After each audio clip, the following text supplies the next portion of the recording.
எங்கிருந்து நீ வந்தாயோ கோடீஸ்வரா, எங்கள் நெஞ்சினில் நிறைந்து நின்றாயே கோடீஸ்வரா. நிதம் எங்கள் நினைவுகள் உந்தன் அருளலையில் சங்கமம் கோடீஸ்வரா. இது எங்கள் ஆன்ம கீதம் அன்பே கோடீஸ்வரா.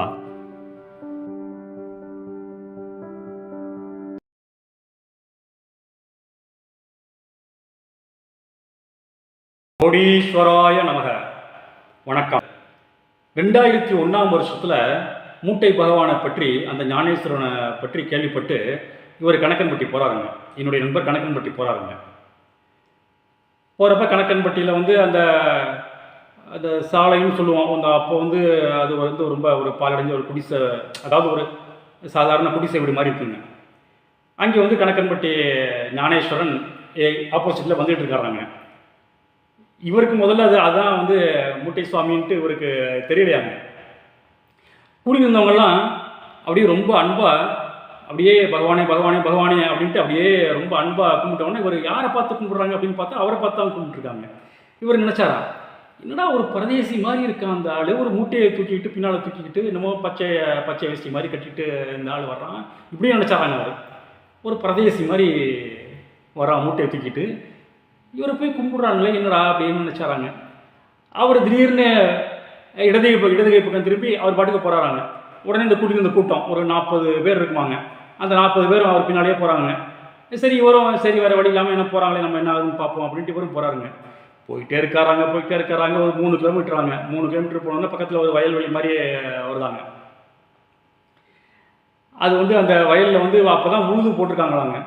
திடீர்னு ஞானேஸ்வரன் என்ன பண்ணுறாரு, அந்த உழுதுக்க வயலில் அப்படியே இறங்கி அவர் பாட்டுக்கு போகிறாருங்க. இந்த அனுபவத்தெல்லாம் அவர் என்னுடைய நண்பர் சொல்கிறாருங்க. இது எப்போ நடந்ததுன்னு கேட்டிங்கன்னா 2001ஆம் வருஷங்க. 2001ஆம் வருஷத்தில் என்னுடைய நண்பருக்கு முதல் தரிசன அனுபவத்தை சொல்கிறாருங்க. ஆச்சா, அந்த சேரு சகதியமாக இருக்குங்க. அதில் மூட்டை பகவான் இறங்கி அவர் பாட்டுக்கு நடந்து போகிறாருங்க. இந்த சேத்துல இதுலேயும் அவர் பாட்டுக்கு நடந்து போகிறாங்க. காலெல்லாம் அப்படியே சேரா அப்படியே இருந்துங்க. இவர் நினச்சிட்டு இருக்காராம், ஏன்டா ஏற்கனவே பார்த்தா ஒரு பிரதேச மாதிரி இருக்காரு, ஒரு மேற்கொண்டு சேரைங்களையும் ஆக்கிட்டு இப்படி இருக்காரு அப்படின்ட்டு ரொம்ப அருவறுப்பாக அவர் ஃபீல் பண்ணாராங்க என்னுடைய நண்பர். ஆனால் அப்போ அது கூட்டியிருந்த 40 பேரில் ஒரு 5-6 பேர் இறங்கி அவர் பின்னால் போயிருக்காங்க. அவர் திடீர்னு திரும்பி பார்த்து அங்கே நின்றுட்டு இருந்த கூட்டத்தை பார்த்து, டேய் என்னடா நிற்கிறீங்க வாங்கடா அப்படின்னாராங்க. அப்புறம் ஒரு 10-15 பேர் வந்திருக்காங்க. இறங்கி சகதியாக இருந்தால் பரவாயில்லன்ட்டு இறங்கி வந்திருக்காங்க. அதில் சில பேரை இவர் டேய் நீங்கள் போங்கடா அப்படின்ட்டு, டேய் சிவப்புக்காரா அப்படின்னு கூப்பிட்டாருங்க. ஏன்னா சிவப்புக்காரன் எதுக்காக கூப்பிட்டுருக்காருன்னு கேட்டிங்கன்னா, என்னுடைய நண்பர் சிவப்பு சட்டை போட்டு வந்திருக்காருங்க. டே சிவப்புக்காரா எவடா அப்படின்னோடனே நண்பருக்கு தூக்கி வாரி போட்டது. என்னடா அது ஒரு நம்மளையும் வர சொல்கிறாரு, இப்போ இருக்கிறதே ஒரு பழைய பேண்ட்டு ஒரு பழைய சட்டையும் போட்டிருக்கோம், இதுவும் சரி சகஜமாக போயிருமே அப்படின்னோடனே, டேய் என்னடா இந்த பிரதேசி கூட்டம் எப்படி வர்றதுன்னு யோசிக்கிறியா அப்படிங்கிறாங்க. இவர் நினச்சாராம், என்னடா அது நம்ம அவரை பரதேசின்னு நினச்சோம், இதுக்கப்புறம் தெரிஞ்சது அப்படின்னு நினச்சிட்டு சரி வேறு வழி இல்லாமல் சரிட்டு இவர் இறங்கி அந்த சேத்திலையும் நடந்து போகிறாங்க. நடந்து போனோன்னா அந்த குறிப்பிட்ட இடத்த தாண்டினோன்னா அப்புறம் ஒரு குறிப்பிட்ட இடத்துல அதாவது திட்டா அது பாறை மாதிரி இருந்துச்சாங்க. அப்போ கடுமையான வெயிலுங்க. அப்போ அந்த டைம் என்னன்னு கேட்டிங்கன்னா நண்பர்கள் ஒரு 12 மணி இருக்குமாங்க. அந்த வயல் பகுதியை தாண்டினோடனே திட்டா பாறையாக அப்படியே இருந்ததாங்க. இவர் திரும்பி பார்த்து, டே சேப்புக்காரா அந்த பாறையில் படுறா அப்படின்ட்டு ஒரு பாறையை காமிச்சாராங்க. மணி 12 மணிங்க, உச்சி வெயில், நண்பர்கள் 12 மணிங்க. இவர் என்னடா ஆகுது அப்படின்ட்டு விதியன்ட்டு அந்த பாறையில் படுத்தாராங்க. சூடுனா சூடு, அப்படி ஒரு சூடாங்க. அப்போ இவர் நினச்சாராம், அதாவது முதல்ல இவரை பற்றி மூட்டை பகவானை பற்றி ஒரு நெகட்டிவான ஒப்பீனியனில் இருந்தவர் என்ன பண்ணியிருக்காருன்னு கேட்டிங்கன்னா, கொஞ்சம் ஒரு மனசு கொஞ்சம் குளிர்ந்த மாதிரி இருந்ததாங்க. அதாவது மனசில் உள்ள பாரம் குறைஞ்ச மாதிரி இருந்ததாங்க. புரியுதா? அந்த உச்சி வெயிலில் பாறையில் படுக்க வச்சப்போ ஆரம்பத்தில் மூட்டை பகவானை பற்றி நெகட்டிவாக நினச்சாலும் கூட ஒரு 2 நிமிஷத்தில் அது மூட்டை பகவானோட ஒரு அந்த எண்ண ஆற்றலா என்னென்னு தெரியலையாங்க அவருக்கு. அது பின்னால் அவர் ஃபீல் பண்ணியிருக்காரு. அப்போ தான் மூட்டை பகவானை பற்றி ஒரு பிரதேசம் தான் நினச்சிருக்காரு. பின்னால் சொல்லி என்கிட்ட சொன்னாருங்க. அதாவது என்ன ஆற்றலா என்னன்னு தெரியல, எனக்குள்ள ஒரு மாற்றம் தெரிஞ்சதுங்க. அதாவது வந்து மைண்டெல்லாம் ஒரு ரிலாக்ஸ் ஆன மாதிரி இருந்ததுங்க. என்னுடைய கவலைகளோட அளவு வந்து குறைஞ்ச மாதிரி இருந்ததுங்க. அதாவது ஒரு கூல்னஸ்ன்னு சொல்லுவோம்ல, குளிர்ந்த மனது, அந்த மாதிரி இருந்ததுங்க. அந்த மாதிரி இருந்தோடனே எனக்கு ஒரு ஆச்சரியம் போச்சு. என்னடா நம்ம இருந்த ஒரு மைண்ட் செட்டுக்கும் இப்போ இருக்க ரொம்ப மாறி போயிட்டோமே அப்படின்னு எனக்கு ரொம்ப இதாக இருந்ததுங்க. அப்படி இருக்கும்போது திடீர்னு அவர் வந்தாராங்க. ஏண்டா, அவர் கேட்குறான், முட்டையை பார்த்துக்கிறான், ஏண்டா சூரியன் குளிர்ந்து போச்சாடா? எப்படி? ஏண்டா சூரியன் குளிர்ந்து போச்சாடா அப்படின்னு கேட்டாராங்க. அவர் பேர் கதிரவனுங்க. இதெல்லாம் அவர்கிட்ட சொன்னாருங்க. பின்னால் அவர் நினச்சி பார்த்துருக்காருங்க. முதல்ல அவருக்கு அதோட அர்த்தம்லாம் புரியலை. அப்புறம் நினச்சி பார்த்துருக்காருங்க. ஆக நம்ம பேர் கதிரவன் இல்லை, நம்ம மனசு அப்படியே நம்ம குளிர்ந்த மாதிரி இருக்குன்னு நினச்சோமே. ஒரு கரெக்டாக என்னடா அது, ஏண்டா சூரியன் குளிர்ந்து போச்சாடா அப்படின்னு கேட்குறாரு அப்படின்ட்டு ஒரு பின்னால் நினச்சாராங்க. ஏன்னா ஒரு பேர் கதிரவனுங்கிறது தான் அவர் அந்த மாதிரி கேட்டிருக்காருங்க. அப்புறம் இப்படியே ஒரு 10 நிமிஷம் ஆயிடுச்சாங்க. ஒரு மற்றவங்களெல்லாம் கண்டுக்கலையாங்க. என்னுடைய நண்பர் மேலேயே கண்ணா இருந்தாராங்க. ஒரு 10 நிமிஷம் அப்படியே அவர் இந்த வெயிலில், அதுவும் சட்டையும், அவர் போட்டிருந்த சட்டையும் அப்படியே ஒரு சில்க்கு சட்டை மாதிரி ரொம்ப லேசான சட்டைங்க. வெயில்னா வெயில், அப்படி வெயில் உடம்புலாம் ஏறினதுங்க. சரின்ட்டு ஒரு 10 நிமிஷம் கழிச்சு முட்டையை வனையை பார்த்து இன்றைக்கு இறங்குடா, அந்த பாறை வந்து ஒரு 6 அடி இருக்குமாங்க, இன்றைக்கு இறங்குடா அப்படின்னு இருக்காருங்க. ஒரு பாறையிலேருந்து குதிச்சிருக்காரு. குதிச்சோடனே அவர் ரொம்ப ரொம்ப சந்தோஷத்தோட குதிச்சிருக்காருங்க. ஆகா, நல்ல வேலை, ஞானேஸ்வரோட தொல்லை விட்டுருச்சு, இந்த சூடு நமக்கு தணிஞ்சது, இன்னும் ஒன்றும் சொல்ல மாட்டார் அப்படின்னு நினச்சி சந்தோஷமாக அவர் இறங்குறாருங்க, குதிச்சாருங்க. அப்புறம் சொல்கிறாராம், அது ஒரு சுடு மணலுங்க. அது வந்து ஒரு ஒரு மணல் பகுதிங்க. அதாவது ரோடு கிடையாது. அது வந்து ஒரு சாலை மாதிரி, ஒரு ரோடு மாதிரி இருக்கும், ஆனால் தார் ரோடு கிடையாதுங்க. அது வந்து மணலுங்க. மணலில் கல், அதாவது ஜல்லி கல் அதெல்லாம் வேறு இருந்ததுங்க. அத்தோடு இல்லைங்க, சூடு வேறங்க. ஒரு 12:30 மணி, நண்பர்கள் 12:30 மணி. அப்போ அந்த சூடுனா பார்த்துக்குங்க. ஒரு முட்டையை வாங்க என்ன சொல்கிறாராம், டேய் இதில் உருளுடா அப்படிங்கிறாங்க. எப்படி? டேய் இதில் உருளுடா அப்படின்னா இவருக்கு அப்படியே தூக்கி வாரி போட்டுருச்சான். என்னடா அது, பாறையில் படுக்க வச்சார், அந்த வெயிலில் படுக்க வச்சார், இருந்தாலும் நமக்கு கொஞ்சம் மனசு குளிர்ந்த மாதிரி இருந்தது நினச்சோம்.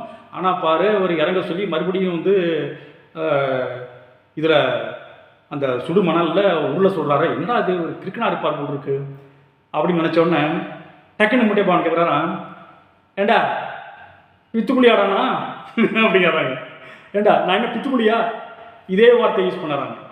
ஏண்டா நான் என்ன பித்துக்குழியா அப்படின்னு, என்னடா அது ஒரு நினைச்சதெல்லாம் சொல்கிறாரு அப்படின்ட்டு ரொம்ப இதாக போயிடுச்சாங்க. சரி மரியாதையை நம்ம படுத்து உருண்டுருவோம் அப்படின்னு படுத்து உருள்றாங்க. இப்படியே 5 நிமிஷம் அந்த வெயிலில், வேகாத வெயிலில் படுத்து உருள்றாங்க. இவருக்கு சூடுனா சூடு இருந்தாலும் என்ன பண்ணுறது? சரி, இவருக்கு வந்து நம்பவும் முடியல, நம்பாமல் இருக்கவும் முடியல. இவரோட ஃபஸ்ட்டு தரிசனங்கிறது 2001 ஃபஸ்ட்டு தரிசனம். நம்பாமல் இருக்கதான்னு ஒரு இடைப்பட்ட மனதுங்க.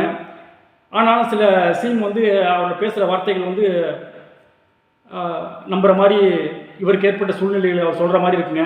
சரிட்டு இவர் விதியன்ட்டு அப்படியே படுத்து உருட்டே இருந்தாராங்க. அப்படியே ஒரு 10 நிமிஷம் போச்சாங்க. 10 நிமிஷம் போனோடனே அவர் முட்டையப்பான் கேட்குறாராம், ஏண்டா சூரியன் தீயில குளிக்க நினைச்சதுலடா? எப்படி? ஏண்டா சூரியன் தீயில குளிக்க நினைச்சதுலடா, இப்போ சூரியன் குளிச்சிருச்சுடா, எந்திரிச்சு போடா அப்படின்னாராங்க. எப்படி பாருங்க, இவர் பேர் கதிரவனுங்க. முட்டையப்பான் சொல்லியிருக்காரு, ஏண்டா சூரியன் குளிக்கணும்னு நினச்சிச்சா? சூரியன் வந்து நெருப்பில் குளிக்கணும்னு நினச்சிச்சா? குளிச்சிருச்சுல, போடா அப்படின்னாராங்க. அதாவது என்னுடைய நண்பர் சொன்னாருங்க, அவர் வந்து டீ குளிக்கிறதா இருந்தாராங்க. இந்த கதிரவன் வந்து டீ குளிக்கிறதா இருந்தாராம். ஏன்னா அவருக்கு 2 நாளில் வீடு வந்து ஜப்தியாக போகுதாங்க. அவர் வீட்டின் பேரில் வாங்கியிருந்த கடன், அது அந்த வட்டி மேலே வட்டி, இப்படிலாம் இது பண்ணி கோர்ட்டில் எல்லாம் ஜட்ஜ்மெண்ட் ஆகி இவர் அப்பீல் பண்ணி அப்படியே கடைசி வரலையும் இவர் அப்பீல் பண்ணி இது பண்ணி அப்படியே எடுத்துகிட்டு போய் ஃபைனல் ஜட்ஜ்மெண்ட்டே வந்துருச்சாங்க. வந்து ஒரு 4 நாள் முன்னால் அமீனாவோட வந்து அந்த கடன் கொடுத்தவங்க வந்திருக்காங்க ஜப்தி பண்ணுறதுக்கு. இவரும் ஒரு ஒய்ஃபும் கை காலில் விழுந்து கும்பிட்டு, ஐயா ஒரு 4 நாள் டைம் கொடுங்கய்யா அப்படின்னு கெஞ்சி கேட்டு ஒரு 5 நாள் டைம் வாங்கியிருக்காங்க. மறுநாள் வந்து 5ஆவது நாள் வரப்போகுதாங்க. அதனால் இவரும் ஒரு ஒய்ஃபும் டீ குளிக்கிறதா இருந்தாங்களாங்க. அதைத்தான் வந்து ஞானேஸ்வரன் வந்து, ஏண்டா சூரியன் டீயில் குளிக்க நினச்சதா? குளிச்சிட்டல, போ அப்படின்னு இருக்காருன்ட்டு பின்னால் அவருக்கு தெரிஞ்சதாங்க. எப்படி இவர் வந்து அந்த அவரோட ஆற்றல் முட்டைப்பாதனோட ஆற்றல் தெரிஞ்சதுன்னு கேட்டிங்கன்னா, மறுநாள் என்னாச்சுன்னு கேட்டிங்கன்னா, மறுநாள் வந்து விடிந்து விடியாதமான ஒரு டைமுங்க. அதாவது ஒரு 6:15 மணி இருக்குவாங்க. 6 விடிகாலை 6 அல்லது 6:15 மணி இருக்குவாங்க. அப்போ வந்து வெளியே யாரோ கதவை தட்டுறாங்களாங்க. ஒரு வயசான ஒருத்தர் வர்றாங்க. வயசான ஒருத்தர் ஒரு பைய கொண்டு வராருங்க. வந்த உடனே அந்த பைய எல்லாத்தையும் எடுத்து எண்ணி ஒரு குறிப்பிட்ட தொகையை கொடுக்குறாங்க. இவருக்கு ஒன்றுமே புரியலையா. என்னங்கய்யா என்னங்கய்யா நீங்கள் யாருங்கய்யா என்னங்கய்யா அப்படின்னு பயந்து போயிட்டார். அவன் ஏதாவது ஃப்ராடாக இருப்பான் போட்டிருக்கு, ஏதாவது என்னமோ பண்ணிக்கிட்டே திருடிக்கிட்டி பணத்தை கொஞ்சம் கொண்டு வச்சுட்டு ஓட போகிறான் போட்டிருக்கு, இந்த பெரிய மனுஷன் பார்க்க தான் வந்து வயசானவனாக இருக்கான், இவன் பெரிய ஃப்ராடு போட்டிருக்கு அப்படின்னு நினச்சாராங்க.